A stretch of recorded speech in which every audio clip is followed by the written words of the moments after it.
Hello students, आज हम बात कर रहे हैं common mistakes done by students in RIMC mathematics exam बहुत इंपॉर्टेंट है, प्रेशर बहुत ज़्यादा है, तो बहुत छोटी छोटी गलतियाँ हो जाती हैं और अगर हमें ये पहले से पता हो तो डेफिनेटली हम इनको अवॉइड कर सकते हैं।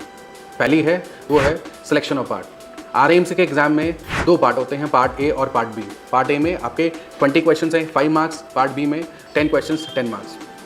तो ये डिसाइड करना बहुत ज़रूरी है क्योंकि सिलेक्शन ऑफ पार्ट आपका टोटल स्कोर पे असर डालने वाला है। आपने कोई ऐसा पार्ट कर लिया जिसमें मुश्किल क्वेश्चन और अटक गए तो बहुत प्रॉब्लम होने वाली है। तो इसको कैसे अवॉइड किया जा सकता है कि जब भी आप पेपर करें, आप पेपर को 5 मिनट लेके पूरा प्रॉपरली पढ़ लें और जिस पार्ट में आपको ज़्यादा क्वेश्चन आते हैं उसको पहले करें क्योंकि वो मार्क्स आप सिक्योर कर पाएंगे। Alright, next is weak time management. Students, RIMC के एग्जाम में time management is the key. 90 minute 30 question, एक क्वेश्चन के लिए 3 मिनट, पूरा डिस्क्रिप्टिव पेपर। तो ऐसा ना हो कि आप मुश्किल क्वेश्चन पर अटक जाएं, मुश्किल क्वेश्चन कर रहे हैं है ना, और उस पर अटक जाएं और आसान क्वेश्चन छोड़ दें। ये समझ लीजिए कि मुश्किल क्वेश्चन के लिए भी उतना ही मार्क्स मिलेगा जितना आसान क्वेश्चन के लिए। So move on to next question, skip the difficult question अगर अटक रहे हैं तो। इसके अलावा जब आप PYQs करते हैं तो हमेशा टाइमर लेके करें, 90 मिनट का टाइमर सेट कर लें जिससे कि आप अपनी जो लिमिट है वो समझ सकें और नेचुरली आपकी हैबिट बन जाए कि मुझे जब आप PYQs, बहुत सारे PYQs हम क्लास में करेंगे तो नेचुरली जब आप पेपर में करेंगे तो आप ऑटोमेटिकली समझ जाएंगे कि हैबिट बन जाएगी ना कि इतने टाइम में ही मैं पूरा पेपर कर पाऊंगा। ठीक है, so when you prepare with timer. Next is miss reading the question.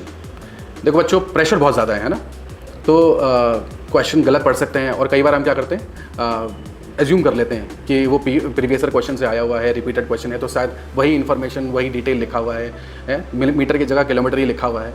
ठीक है, तो कई बार ऐसा होता है कि आप जल्दबाजी कर जाते हैं।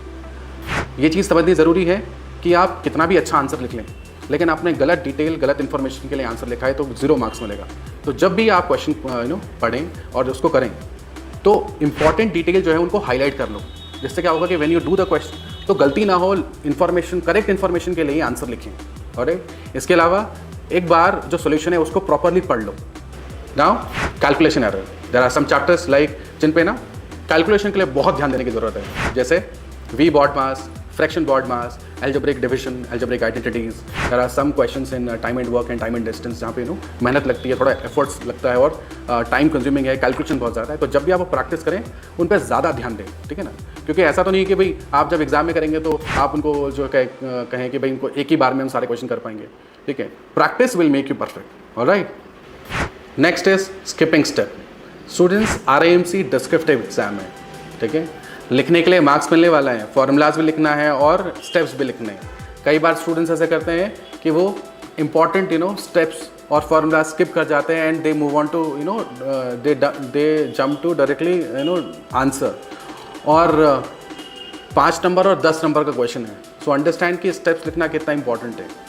तो जब भी आप प्रैक्टिस करें, मेक श्योर कि आप नेचुरली जो है फार्मूलाज और स्टेप्स को लिखें जिससे कि क्या हो कि आपको मार्क्स ना कटे।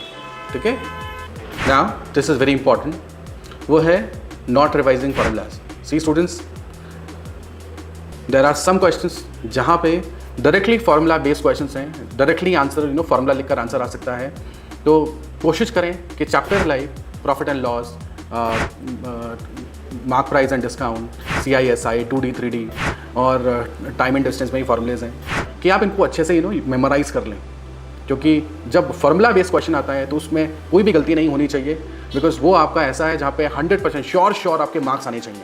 ठीक है, इसको अवॉइड करने का तरीका क्या है या फिर कैसे आप इसको मास्टर कर सकते हैं, वो ये है कि जो भी चैप्टर आप पढ़ रहे हैं, जिस चैप्टर की भी आप तैयारी कर रहे हैं, और अगर उसमें कोई भी फार्मूला है, make list of that formula और उनको रेगुलरली रिवाइज करें, रोज़ रिवाइज करें, जिससे कि नेचुरली आपको वो अच्छे से याद हो जाए और जब आप क्वेश्चन में अप्लाई करें तो कोई गलती और बिना एरर के आप उसे कर पाएँ। Now student, this is the last step, ये last point I would say, वो है overlooking units in the answer. There are some questions जहाँ पे यूनिट्स लिखना बहुत ज़रूरी है, specially time and distance. There are question जहाँ पे वो कहता है कि आपको स्पीड जो है वो किलोमीटर पर आवर में चाहिए या मीटर पर सेकंड में चाहिए। तो जब भी आप आंसर लिखें, मेक श्योर कि आप यूनिट्स के साथ आंसर लिखें, जिससे कि आप एग्जामिनर को कोई भी मौका ना दें मार्क्स काटने का। स्टूडेंट्स, हमने काफ़ी पॉइंट पर डिस्कस किया है, प्रैक्टिस करके you can avoid all these common mistakes and keep watching. Thank you.